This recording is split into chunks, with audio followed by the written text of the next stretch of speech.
power of the spoken words. Words matter. In the Bible, the power of the blessing goes all the way back to Genesis 27.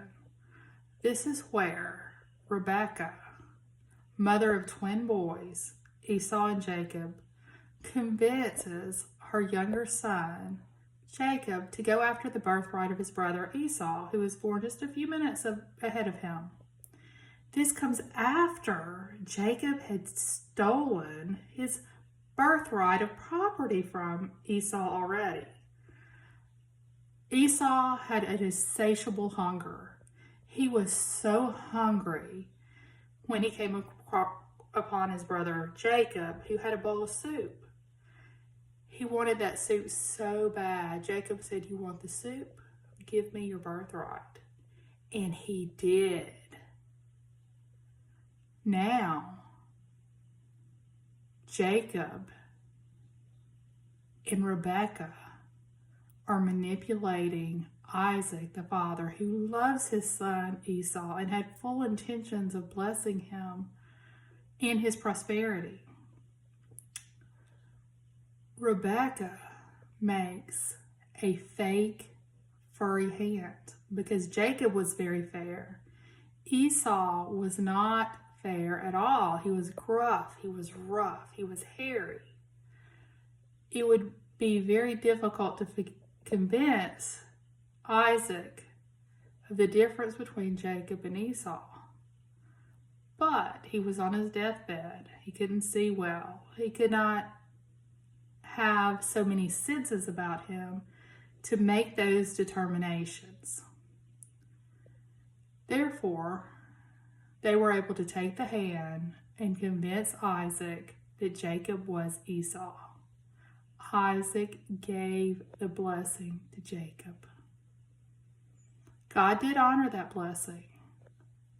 When Esau came in and found out that his birthright was given away, he was livid. It caused a huge rift in the family that never really fully healed. It leads me to understand how communication is developed in the formative years. How you think, how you communicate, how you build relationships. And you learn those from other people. And that really shows when Jacob got ready to get married. Rebekah sends Jacob to her brother Laban for a wife. He had 2 daughters, Leah and Rachel. Jacob falls madly in love with Rachel, the younger daughter. Laban agrees to let Jacob marry Rachel, but he had to work for 7 years for her hand in marriage, which he agreed, and he worked steadily and faithfully for those 7 years. But when it came time to marry, Laban deceived him. Jacob found out after the ceremony that he was truly married to Leah, the older daughter. Then he had to agree to work for Laban for another 7 years in order to marry Rachel. Leah was blessed with fertility. God did not forget Leah. However, he did work for the 7 years and finally married Rachel. What that means is we learn a lot through our family, through our lines. I was raised in the South. My mother had some negativity about her, and she instilled that in me at a very young age.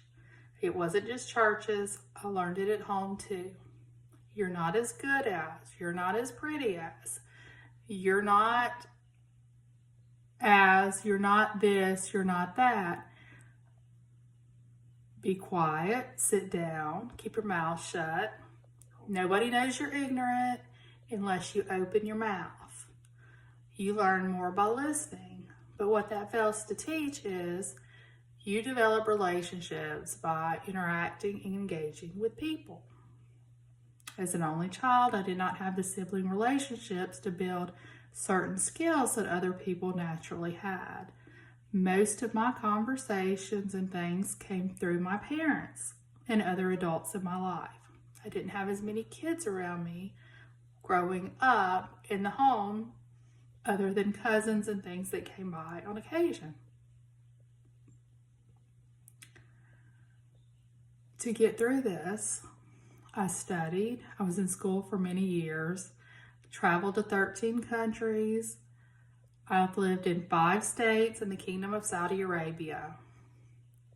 I joined Toastmasters. I did learn to communicate, kiss the Blarney song, and I came out of myself. But there was something still missing. There was a spiritual aspect that just wasn't there. There was a hole that just wasn't being filled. I've gone to the Baptist church, to the Mormon church, investigated the Baha'is, I've been Buddhist, I've done yoga, you name it, I was part of it, or tried to find some sort of solace and something to fill that hole. New Thought was a better fit for me, and I'm learning more how to connect with Source and see that spark of divinity in other people, and trying to educate my family and others of how I want to be treated, and to respect that divine flame within me as I honor that divine flame within them. It's been difficult with my parents, especially with my mom, because of the negativity and that certain thought process that's been there. But we're working through it. But unlearning it, re-educating them, and things are much better than they were. I've been married twice. My first marriage was totally irretrievable. But my second one has taken 10 years, but it's polishing. It's coming along. But with that said, it's the communication in words and the power of the spoken word and how it's used and how emotions and thoughts are controlled. With that said, words matter. The power of the spoken word is so important, and one of the most important things for the foundations of how we get through this journey we call life. Words matter. Peace and blessings.